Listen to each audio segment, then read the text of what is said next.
तो 4 साल से सीए के खिलाफ ईडी चोटी का जोर लगाने के बावजूद ममता बनर्जी की एक नहीं चल रही। पश्चिम बंगाल में बसे 8 शरणार्थियों को सीए के तहत भारत की नागरिकता दी गई। ममता के राज्य में 8 शरणार्थियों को भारत की नागरिकता देने का केंद्रीय गृह मंत्रालय का फैसला 1 जून की आखिरी फेज की वोटिंग से पहले हुआ, जिसमें पश्चिम बंगाल की 9 सीटों पर वोट डालने हैं। सवाल पब्लिक का स्पेशल एडिशन में इस एक्सक्लूसिव स्टोरी पर देखिए कैसे सीए पर नरेंद्र मोदी ने ममता की पॉलिटिक्स को हरा दिया।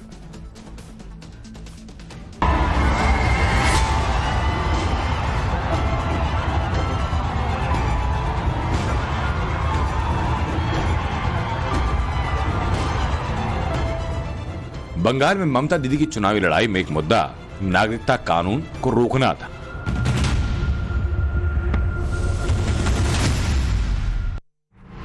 বিজেপি বিদায় নিলে সঙ্গে সঙ্গে এনআরসি বাতিল করব, ক্যাব বাতিল করব আর ইউনিফর্ম সিভিল কোড বাতিল করব। ওটা দিল্লির আইন, আমরা দিল্লিতে সবাই মিলে এটাকে বাতিল করব যাতে কোনোদিন মানুষের অধিকার কেড়ে নিতে না পারে। लेकिन हुआ वही जो नरेंद्र मोदी ने ठाना था।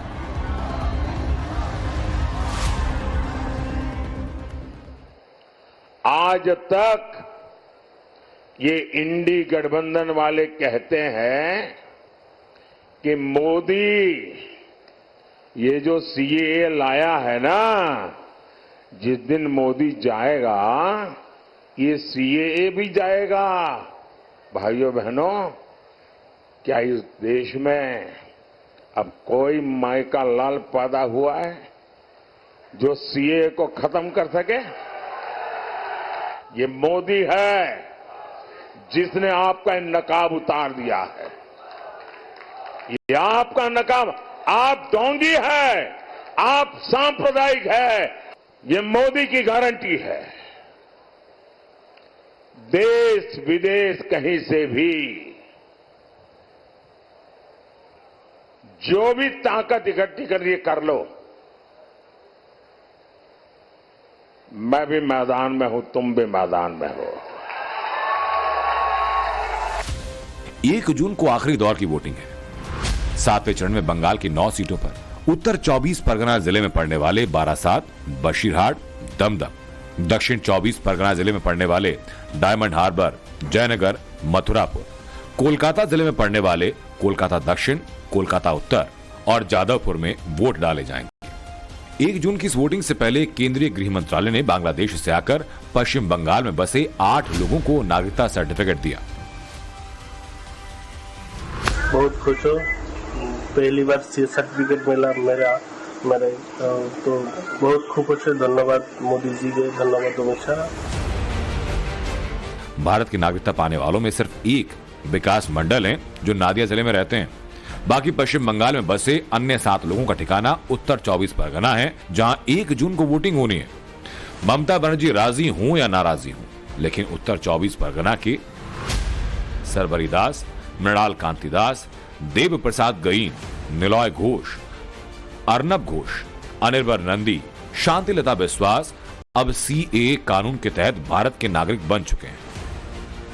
अभी अभी हमने ये सीएए को लागू किया है। अभी भी ममता जी, कांग्रेस सब तो विरोध करे, कह रहे हैं हम वापस ले लेंगे। ले सकते हैं, कोई सवाल ही पैदा नहीं होता। ना उनको बहुमत मिलना है, ना सीएए वापस जाना है। जो शरणार्थी आए सबका अधिकार है इस देश का नागरिक बनने का, और मेरे और आपके जितना ही अधिकार जो शरणार्थी बनकर आए हैं उनका है। ये देश का कमिटमेंट था उनको पार्टीशन के वक्त।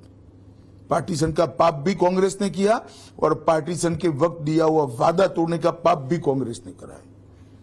नहीं कर सकते। नागरिकता कानून दिसंबर 2019 में संसद से पास हुआ। सीएए पर राष्ट्रपति की मोहर भी लग गई, लेकिन विरोध के अधिकार के नाम पर देश में आग लगाने की कोशिशें हुई। दिल्ली के शाहीन बाग में पूरा इलाका 101 दिनों तक आर्थिक गतिविधियों से पूरी तरह काट दिया गया। शाहीन बाग का ये मॉडल बंगाल समेत देश के अलग अलग हिस्सों में खड़ा करने की कोशिशें हुई, लेकिन ये लोकतंत्र की लड़ाई नहीं थी, ये जिद थी, ये सांप्रदायिकता थी। ये उन्माद था जिसे लोकतंत्र का जामा जूड़ा पहनाया गया, और इस उन्माद की आड़ में मुस्लिम समुदाय का एक वर्ग को संप्रभु देश की सरकार से भिड़ाने का खूनी खेल खेला गया।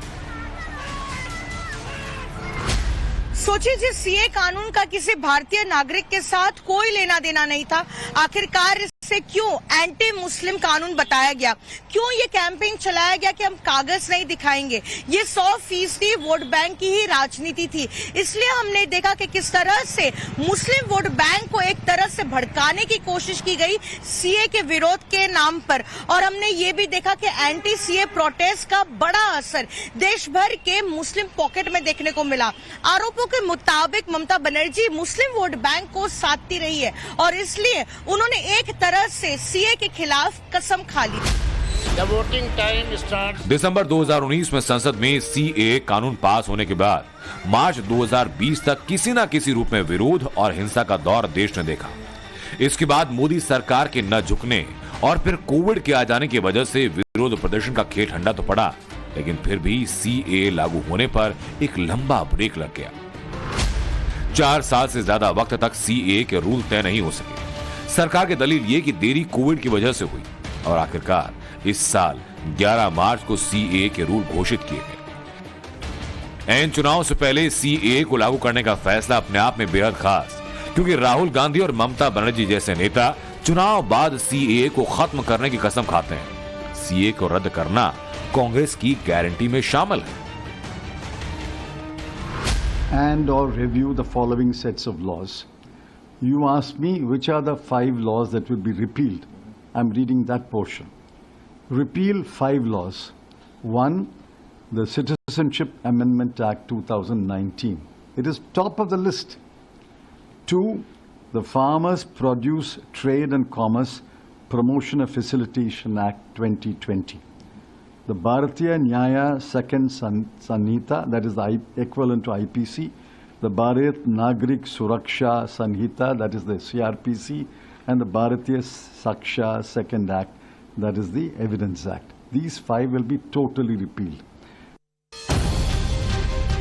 सीए पाकिस्तान, बांग्लादेश और अफगानिस्तान के प्रताड़ित अल्पसंख्यक शरणार्थियों को भारत की नागरिकता देता है। सीए का कानून भले ही मोदी सरकार लेकर आई, लेकिन इस तरह के कानून की जरूरत दशकों से थी। विभाजन का घाव भरने के लिए 1950 में भारत और पाकिस्तान दोनों ने अपने अपने देश के अल्पसंख्यकों को सुरक्षा और अधिकार देने का समझौता किया, लेकिन नेहरू लियाकत नाम से जाने जाने वाला समझौता पाकिस्तान की दगाबाजी की वजह से विफल हुआ। अब 7 दशक बाद जब सीए कानून बना तो देश की राजनीति ने इस कानून को विफल करने की कोशिश की, जबकि तीनों इस्लामिक पड़ोसी देशों में लगभग मिट गई अल्पसंख्यक आबादी के आंकड़े बताते हैं कि चाहे पाकिस्तान हो, बांग्लादेश हो या अफगानिस्तान हो, वहां अल्पसंख्यकों का किस हद तक उत्पीड़न हुआ। लेकिन पाकिस्तान, बांग्लादेश और अफगानिस्तान के प्रताड़ित अल्पसंख्यकों को न्याय देने का मोदी सरकार का हौसला विपक्ष के कुछ नेताओं की राजनीति के आड़े आता है। সবটাই বেআইনি ডিক্লেয়ার হয়ে যাবে, আপনাদের কোনো অধিকার থাকবে না। এটা অধিকার কারার খেলা। আপনাদের সব নাগরিকত্ব ক্যান্সেল করে দিয়ে, সব অধিকার ক্যান্সেল করে দিয়ে, এটা এনআরসির সাথে কানেক্টেড মনে রাখবেন। আপনাদের ডিটেনশন ক্যাম্পে নিয়ে চলে যাওয়া হবে। ইচ্ছা করেই কালকের দিনটা বেছে নেওয়া হয়েছে, কারণ কালকে থেকে রমজান মাস শুরু হয়েছে, এটা আমরা বুঝি। বিজেপির খেলা হচ্ছে হিন্দুতে হিন্দুতে ভাগ করে দেওয়া, মুসলিমে মুসলিমে ভাগ করে দেওয়া। 15 मई को सीए की दिल्ली की एम्पावर्ड कमेटी ने नागरिकता सर्टिफिकेट बांटे। 29 मई को पश्चिम बंगाल, हरियाणा और उत्तराखंड की एम्पावर्ड कमेटीज ने भारत की नागरिकता को मंजूरी दी। दिल्ली से लेकर बंगाल तक सीए के तहत भारत की नागरिकता दी गई, लेकिन ना तो किसी भारतीय मुसलमान की नागरिकता छिनी, ना कोई डिटेंशन कैंप भेजा गया। तो जाहिर तौर पर सीए का लागू होना, खास तौर पर बंगाल में लागू हो जाना, ममता बनर्जी की राजनीति को आईना दिखाता है। ममता जी खुलेआम विरोध कर रहे हैं। वो बोल रहे हैं हमारा खून का एक कतरा बाकी, जितना समय रहेगा हम किसी भी हालत से सीए लागू नहीं होने देंगे। देखिए, ये केंद्र का कानून है, इसमें कोई राज्य का कुछ करने का नहीं है, और ये नागरिकता देने का कानून है, नागरिकता छीनने का कानून नहीं है। ये सीए कैंपेन फेल किया है, फ्लॉप किया है, तो नहीं तो 800 होता, 8000 होता, 8 लाख होता, तो 8 कैसे हुआ इतने कैंपेन के बाद? तो ऑलमोस्ट 100% रिजेक्टेड। सीएए लागू होने को लेकर टीएमसी की दलील चाहे जो हो, लेकिन जमीनी सच्चाई ये कि इसे कोई झुठला नहीं सकता।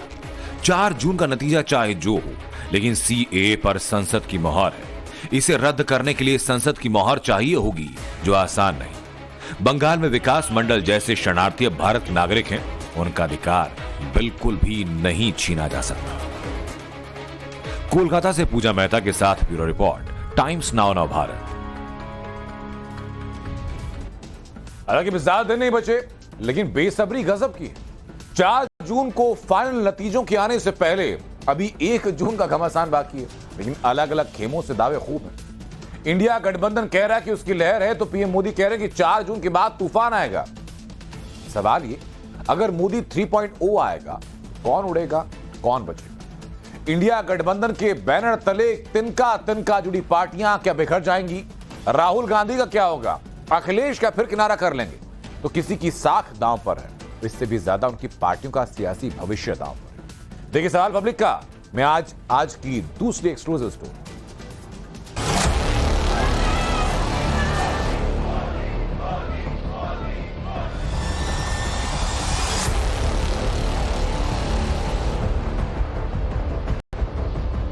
जून के बाद जो 6 महीने हैं, 6 महीने राजनीति में भी नया तूफान लाने वाले हैं।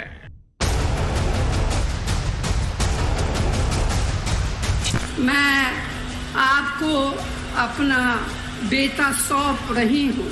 अगले 6 महीने में हम परिवारवादी पार्टियों में एक नया बिखराव देंगे, देखेंगे।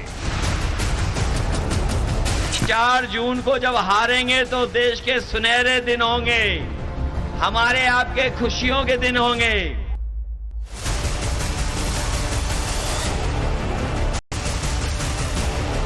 इसे जो दिखाता है कि 4 के बाद कुछ बड़ा होगा। जिन्होंने बिहार के गरीबों को लूटकर नौकरी के बदले जमीन लिखवाई है, कान खोल के सुन लो, उनका भी जेल जाने का काउंटडाउन शुरू हो चुका है। लाइन लगने वाली है सीटों की, टकाटक टकाटक टकाटक टकाटक, और उसके बाद goodbye BJP, goodbye Narendra Modi, tata. 24 के महाभारत के चक्रव्यूह में जब 60वें और अंतिम व्यूह की लड़ाई है, जब भविष्यवाणियों का सस्वर पाठ हो रहा है, जब दावों के झरने फूट पड़े हैं, तब कई नेता हैं जो अपने अपने ठीहे में बैठे 4 जून के दृश्य को संजय बने देख रहे हैं। इंडी गठबंधन कहता है मोदी सरकार तो गई, एनडीए कहता है मोदी की सुनामी में इंडी उड़ जाएगा। सवाल यह है कि मोदी 3.0 लौटा तो कौन किधर जाएगा? 24 के समर में 7वें और अंतिम चरण का प्रचार थम चुका है। रथी और महारथी अपने अपने खेमे में है। प्रधानमंत्री मोदी विवेकानंदा रॉक मेमोरियल पर 24 घंटे की ध्यान यात्रा में है, जिसको लेकर कोराम भी विपक्षी तंबुओं में है। सब कह रहे हैं कि 4 जून को कुछ बड़ा होगा, लेकिन क्या होगा? इसी प्रश्न के उत्तर में कहीं शून्य गिरता है और मंझे हुए सियासी चेहरे निरुत्तर हो जाते हैं, क्योंकि पेट में हवा भर के दावे करना एक बात और जमीन पर उन दावों का हकीकत के साथ मुठभेड़ करके सच में बदलना दूसरी बात। कई सवाल हैं जो 4 जून को लेकर हैं, जैसे मोदी 3.0 आया तो इंडी गठबंधन का क्या होगा? राहुल गांधी के राजनीतिक भविष्य का क्या होगा? अखिलेश राहुल के दोस्ताने का क्या होगा? क्या कांग्रेस में लीडरशिप शिफ्ट होगी? और तेजस्वी और ममता की राजनीति का क्या होगा? 4 जून के बाद जो 6 महीने हैं, 6 महीने राजनीति में भी नया तूफान लाने वाले हैं। अगले 6 महीने में हम परिवारवादी पार्टियों में एक नया बिखराव देंगे, देखेंगे बिखर जाएगी। साथियों, देश को तोड़ने का सपना देख रही पार्टियों को उनके कार्यकर्ता ही तोड़ देंगे। इस बार विपक्षी गठबंधन ने एड़ी चोटी का जोर लगा दिया है कि किसी भी कीमत पर मोदी 3.0 की वापसी न हो।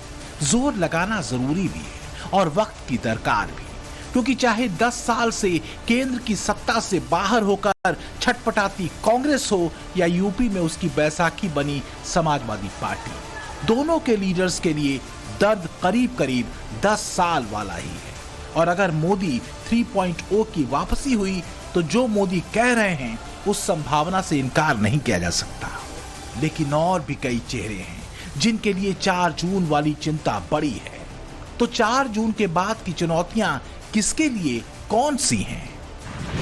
राहुल गांधी के लिए बड़ी चुनौती है पारिवारिक विरासत और पार्टी को बचाने की और अपने नेतृत्व पर उठते सवालों का जवाब देने की, क्योंकि चुनावों से पहले ही टूटती कांग्रेस की तस्वीर चेतावनी दे चुकी है। ऐसे ही अखिलेश यादव के लिए चुनौती है राजनीतिक विरासत को बचाने की। प्रियंका गांधी के लिए चुनौती है कांग्रेस के भीतर अपने पोजीशन को बनाने की। तो बिहार में तेजस्वी यादव के लिए चुनौती सूबे की राजनीति में आरजेडी की प्रासंगिकता बनाए रखने की है। तो वहीं अरविंद केजरीवाल की चुनौती है खुद की साख और सियासत को बचाने की। तो वहीं उद्धव ठाकरे के सामने चुनौती खुद को बाला साहब का असली झंडा बरदार बताने की है और उसे सिद्ध करने की। तो ममता दीदी के सामने बड़ी चुनौती होगी बंगाल में अपने दरकते किले को सुरक्षित करने की। लाइन लगने वाली है सीटों की, टकाटक टकाटक टकाटक टकाटक। और उसके बाद goodbye BJP, goodbye Narendra Modi, tata. ये जो दोनों समाजवादी पार्टी और कांग्रेस पार्टी है, जो हाथ का निशान है और जो साइकिल का चिन्ह है, ये दोनों एक साथ मिल गए हैं। साइकिल को हाथ के पंजे ने पकड़ लिया है, जीत निश्चित है। यहां पे मैं बता रहा हूं, लिख लो, यहां पे क्लीन स्वीप होने जा रही है इंडिया गठबंधन की। कांग्रेस का कॉन्फिडेंस हाई है, इसलिए क्योंकि उत्तर प्रदेश में उसे बड़े मान मनव्वल के बाद समाजवादी पार्टी का साथ मिला है। वरना भारत जोड़ो यात्रा के बाद जमीन से 3 इंच ऊपर चल रहे कांग्रेस नेतृत्व ने मध्य प्रदेश में अखिलेश वखिलेश कहते साइकिल से हाथ फेर लिया था। वैसे अगर देखें तो चाहे राहुल गांधी हो या अखिलेश यादव, सवाल दोनों की लीडरशिप को लेकर एक जैसे हैं और 2024 के चुनाव में दोनों को जवाब उन्हीं के सवालों का देना है। अखिलेश यादव के नेतृत्व में समाजवादी पार्टी पिछले 6 साल में 5 चुनाव हार चुकी है। इनमें 1 लोकसभा, 2 विधानसभा और 2 निकाय के चुनाव शामिल हैं। इस सच्चाई को अखिलेश भी बखूबी जानते हैं। यही वजह है कि 4 जून के बाद वो अपने लिए सुनहरे दिनों की आस लगाए बैठे हैं। 4 जून को जब हारेंगे तो देश के सुनहरे दिन होंगे, हमारे आपके खुशियों के दिन होंगे। और 4 जून को न केवल सरकार बदलेगी, बल्कि बीजेपी के मित्र मंडली बदलेगी।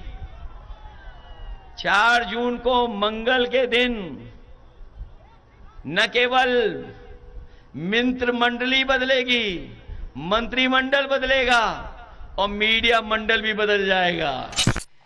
अखिलेश वाला हाल ही राहुल गांधी का भी रहा है। सोशल मीडिया पर कांग्रेसियों ने राहुल गांधी को जननायक के तौर पर पेश करने की खूब कोशिश की है। लेकिन अगर मोदी 3.0 फिर से आया तो एक बार फिर कटघरे में राहुल और उनका नेतृत्व होगा।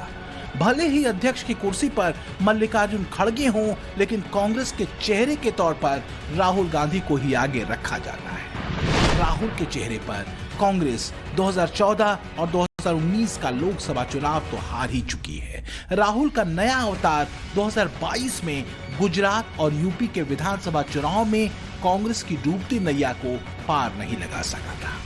इतना ही नहीं, 2023 के 5 राज्यों के चुनाव में भी कांग्रेस छत्तीसगढ़, राजस्थान में अपनी सरकार गंवा चुकी है और मध्य प्रदेश में भी राहुल तमाम दावों के बाद कांग्रेस के लिए कुछ नहीं कर सके।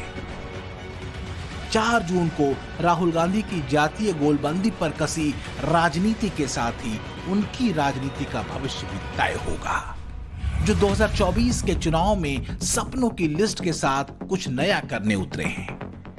राहुल भी दावा 4 जून के बाद ड्रामे का करते फिर रहे हैं। 4 जून 2024 इंडिया गठबंधन की सरकार बनेगी। उसके एकदम बाद ड्रामा होगा, देखना। उसके एकदम बाद हिंदुस्तान के सारे गरीब लोगों की एक लिस्ट बनेगी। उसमें आदिवासी होंगे, दलित होंगे, पिछड़े वर्ग के होंगे, माइनॉरिटी, गरीब जनरल कास्ट के लोग। लेकिन सवाल 9 मन तेल का है। लिस्ट तो तब बनेगी जब 2014 और 2019 वाली हवा से अलग कोई हवा चलेगी। फिलहाल कांग्रेस का ट्रैक रिकॉर्ड कुछ अलग कहानी तो नहीं कह रहा। राजनीतिक विश्लेषक कहते हैं कि राहुल गांधी को अगर अपने नेतृत्व को स्थापित करना था तो उन्हें अमेठी से लड़ाई लड़नी चाहिए थी। इससे कार्यकर्ताओं का मनोबल मजबूत होता। बहरहाल 4 जून को राहुल की लीडरशिप और लॉन्चिंग दोनों की अग्नि परीक्षा तय है। मोदी जी ने तो एक ही बार ट्राई किया और चंद्रयान लॉन्च हो गया।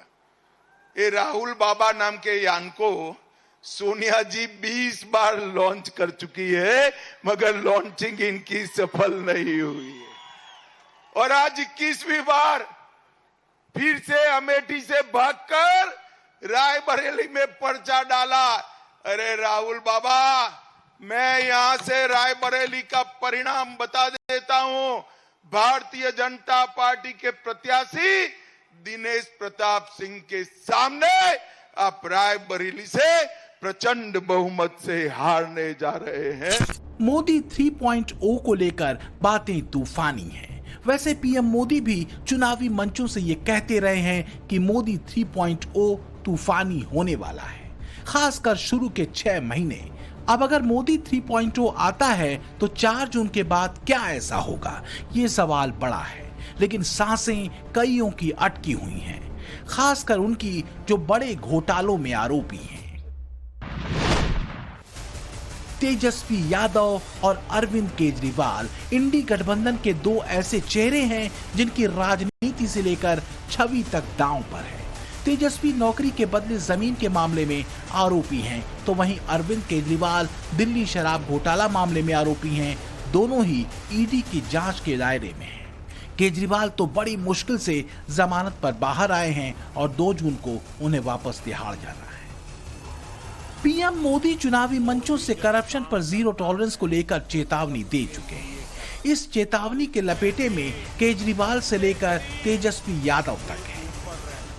जिसने चोरी की है, जिसने गरीब को लूटा है, और कितना ही बड़ा शहंशाह क्यों ना हो, कितना ही बड़ा शहजादा क्यों ना हो, कितना ही बड़ा अपने आप को तिस्मार का क्यों ना मानता हो, उसको जेल जाना पड़ेगा, जेल में जीना पड़ेगा। और जेल की रोटी चबा करके ही उसकी जिंदगी पूरी होने वाली है। जिन्होंने बिहार के गरीबों को लूटकर नौकरी के बदले जमीन लिखवाई है, कान खोल के सुन लो, उनका भी जेल जाने का काउंटडाउन शुरू हो चुका है। ऐसी ही चेतावनियां और इरादे मोदी 3.0 की वापसी को लेकर विपक्षी दलों के दिलों को बिठा रही हैं, क्योंकि मोदी पहले ही कह चुके हैं कि मोदी 3.0 पहले के 2 दौर से ज्यादा प्रचंड और प्रैग्मेटिक होगा। मिस्टर क्लीन की छवि लेकर सियासी मैदान में कूदे केजरीवाल चुनावी प्रचार के नाम पर तिहाड़ से जमानत पर बाहर आने के बाद भी अगर दिल्ली में झाड़ू नहीं घुमा पाए तो राजनीतिक भविष्य और छवि दोनों के लिए अलार्मिंग होगा। इसका असर 2025 के दिल्ली विधानसभा चुनाव पर भी पड़ सकता है। उनकी इतनी हिम्मत, पंजाब के 3 करोड़ लोगों को चैलेंज करके गए हैं कल अमित शाह। बोले 4 जून के बाद आपने जो सरकार चुनी है, पंजाब के 3 करोड़ लोगों ने जो सरकार चुनी है उसको बर्खास्त करके आपके मुख्यमंत्री को बर्खास्त कर देंगे। इतनी तानाशाही हो गई इन लोगों की। वैसे 4 जून के परिणाम वास्तव में एक संकेत देंगे, वो ये कि देश के भीतर बीजेपी की तरफ से सेट किए गए नैरेटिव परिवारवाद बनाम लोकतंत्र की लड़ाई में मैंडेट किधर के लिए है। विपक्ष के मुद्दे भले ही अलग हों, लेकिन प्रधानमंत्री नरेंद्र मोदी से लेकर बीजेपी तक ये आरोप लगाते रहे कि INDIA में शामिल पार्टियों का जमघट दरअसल कभी सत्ता से जुड़े रहे परिवारों का जमघट है। इसीलिए प्रधानमंत्री नरेंद्र मोदी 2024 के लोकसभा चुनावों को परिवारवाद बनाम लोकतंत्र की लड़ाई बताते रहे। सवाल उठता है कि क्या 4 जून को मिलने वाला जनादेश परिवारवाद बनाम लोकतंत्र पर होगा। सेकुलरिज्म के नाम पर तुष्टीकरण वाली राजनीति, सनातन को गाली और राम मंदिर से दूरी का इंडी गठबंधन का सियासी कॉकटेल कितना असरदार है, ये 4 जून को पता चलेगा। लेकिन ये तय है कि बड़ी मुश्किल से बने विपक्षी गठबंधन के आगे का भविष्य और राजनीतिक राह दोनों ही तय होगी। इस चुनाव में कांग्रेस के नेतृत्व में इंडी गठबंधन भी है। ये भानुमति का पिटारा है। जितने दल हैं उतने ही खेमे हैं। कांग्रेस के साथ जितने सहयोगी हैं, आम आदमी पार्टी पंजाब में सरकार चला रही है, लेकिन कांग्रेस और आम आदमी पार्टी दोनों अलग अलग लड़ रही हैं। टीएमसी इंडी गठबंधन का हिस्सा है, लेकिन बंगाल में कांग्रेस और टीएमसी एक दूसरे के खिलाफ लड़ रहे हैं। बहनों और भाइयों, हर राज्य में इनके यही हाल है। एक केवल इनका मुखौटा है गठबंधन। सच्चाई तो इनकी ये है, जब ये स्वयं एक नहीं हो सकते हैं तो देश को क्या ये एकजुट कर पाएंगे। संकट सिर्फ कांग्रेस और उसकी लीडरशिप के लिए नहीं होगा, बल्कि एक परिवार के तहत चलने वाली तमाम क्षेत्रीय पार्टियों के नेतृत्व पर भी सवाल उठेंगे। अखिलेश यादव से लेकर तेजस्वी यादव तक को MY समीकरण के अलावा कुछ और खोजना होगा। बंगाल में ममता दीदी और महाराष्ट्र में उद्धव ठाकरे के लिए भी चुनौतियां बढ़ेंगी। हिंदुत्व की राजनीति छोड़कर अलग राह पर निकले उद्धव ठाकरे एंड फैमिली के लिए भी मोदी 3.0 के फिर से आने का मतलब गहरा होगा। खासकर महाराष्ट्र की राजनीति में ठाकरे परिवार की प्रासंगिकता बनाए रखने को लेकर। तो वहीं 4 जून के परिणाम एक तरह से सनातन पर जहर उगलने वाले चेहरों के साथ खड़े कथित सेकुलर नेताओं का भविष्य भी बांचेंगे। जो भी हो, पर 4 जून को अगर मोदी 3.0 की वापसी होती है तो विपक्ष के ध्वस्त किलों का उठ खड़ा हो पाना और भीतर की बगावत से बचना मुश्किल तो होगा। Bureau report, times now, Navbharat. करीब 2 महीने तक लंबा चला चुनाव प्रचार आज थम गया। करीब 60 दिन में पीएम मोदी ने 153 रैलियां की। इसके अलावा रोड शो की, मीटिंग्स की, इंटरव्यू दी। 2019 के मुकाबले पीएम मोदी ने इस बार ज्यादा रैलियां की। 5 साल पहले उन्होंने 142 की। प्रचंड गर्मी के बावजूद लोगों के बीच रहे, एंटी इनकम्बेंसी को ध्वस्त करते रहे। पिछले 2 महीने में पीएम मोदी ने कैसे हवा का रुख बदला, यह आपको इस रिपोर्ट में बता। जब तक जनता जनार्दन का मुझ पर आशीर्वाद है, धर्म के नाम पर आरक्षण लाने की आपकी कोशिश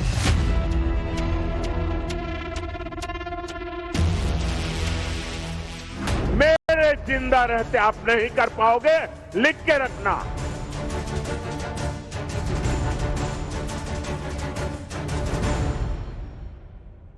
दो 2024 का चुनाव विकसित भारत बनाने के लिए है।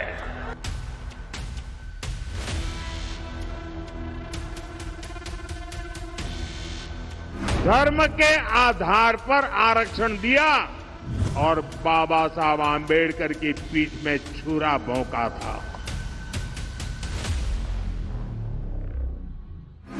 सपा कांग्रेस वाले अब भारत को डराने में जुटे हैं।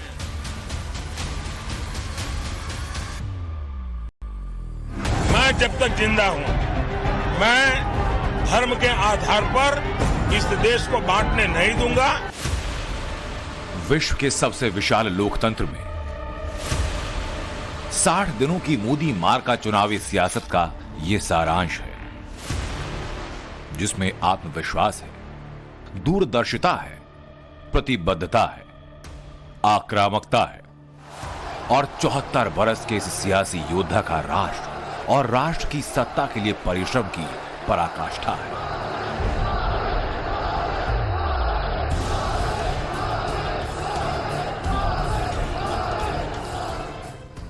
पल पल आपके नाम, पल पल देश के नाम, 24/7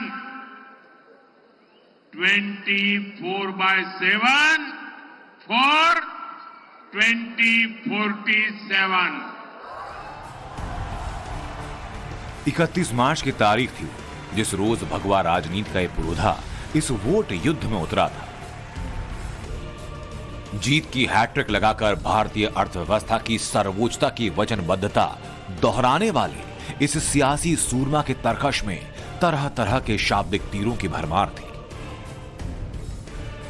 शुरुआत हुई थी विकसित भारत, तीसरी अर्थव्यवस्था और भव्य राम मंदिर के संकल्प की सिद्धि से। लेकिन जैसे जैसे चुनावी रैलियों की तीव्रता बढ़ी, प्रधानमंत्री मोदी के शब्दों की मारक क्षमता बढ़ती गई।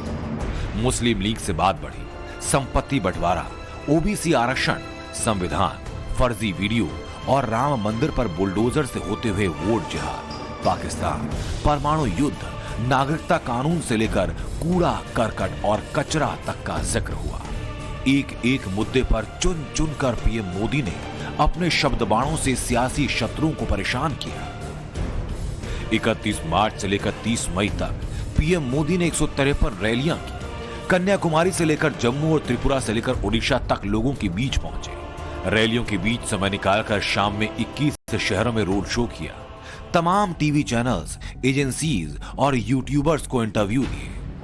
बिना थके, बिना रुके, तपती दोपहरी में रैली दर रैली करने वाले प्रधानमंत्री मोदी ने प्रारंभ किया था देश के सबसे बड़े सूबे के शहर मेरठ से। 31 मार्च 2024, जगह मेरठ, उत्तर प्रदेश। अयोध्या के बहुप्रतीक्षित राम मंदिर में रामलला की प्राण प्रतिष्ठा कर चुके हिंदुस्तान के प्रधान मेरठ पहुंचे। सिल्वर स्क्रीन के राम के लिए वोट मांगने, अरुण गोविल के लिए वोट मांगते हुए पीएम मोदी ने देश को तरक्की की सीढ़ी चढ़ाकर महाशक्ति बनाने की प्रतिज्ञा दोहराई।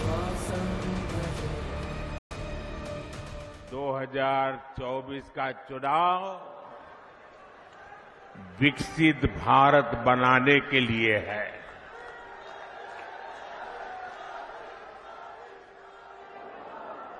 दो 2024 का जनादेश भारत को दुनिया की तीसरी सबसे बड़ी आर्थिक महाशक्ति बनाएगा। तब प्रधानमंत्री मोदी अपनी रैलियों में तीसरे सबसे बड़ी इकॉनमी की गारंटी दे रहे थे। राम मंदिर और तमाम मुद्दों को हथियार बनाकर विपक्ष पर नश्तर चला रहे थे। राम मंदिर से विपक्षी नेताओं की दूरी को लेकर अपने समर्थकों को संदेश दे रहे थे। कांग्रेस और इंडिया अलायंस ने राम मंदिर प्राण प्रतिष्ठा का बायकॉट कर दिया। इंडिया अलायंस के लोग सनातन को समाप्त करना चाहते हैं, हिंदू धर्म की शक्ति का विनाश करना चाहते हैं।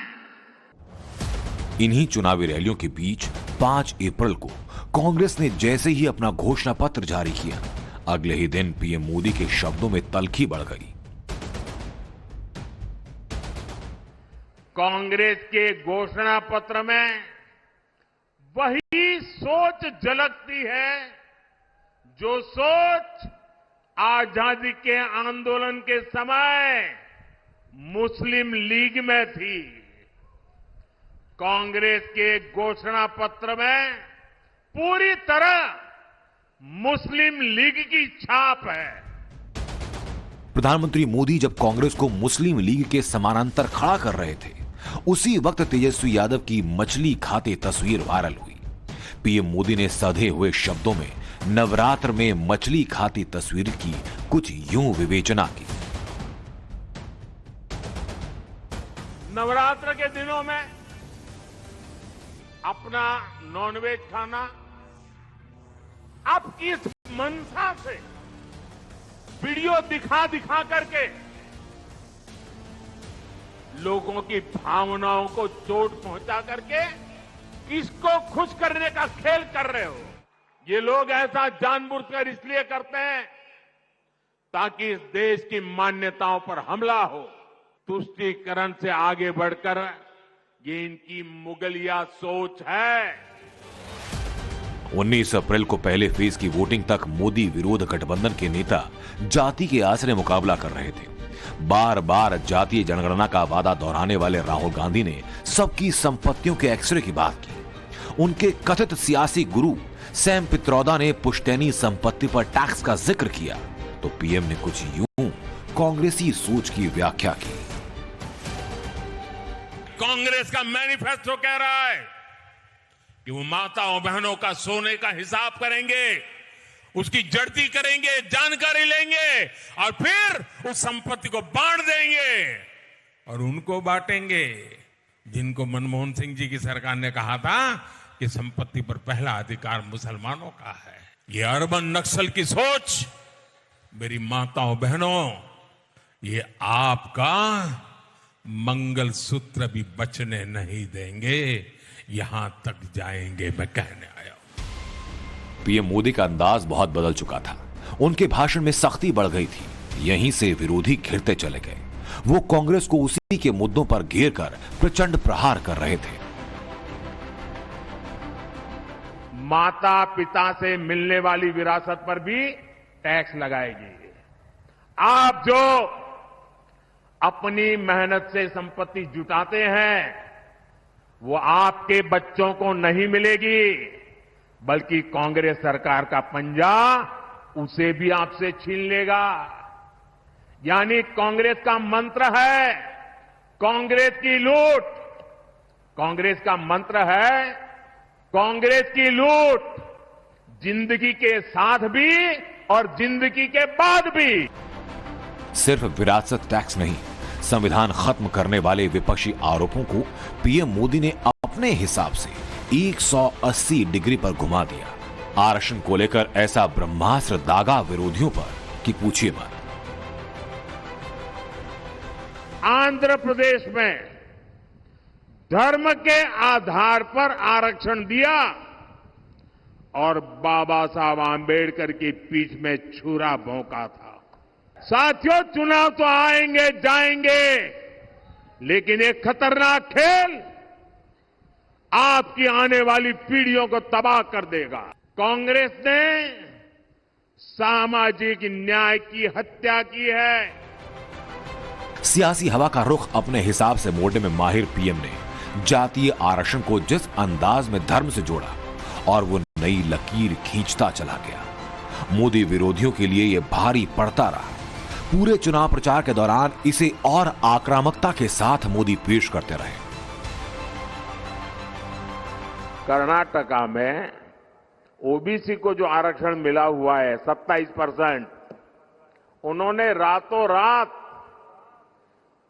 सभी मुसलमानों को ओबीसी घोषित कर दिया और रातों रात ओबीसी के हक के जो 27% आरक्षण था उस पर से डाका डाला और अधिकतम उन्हीं को दे दिया।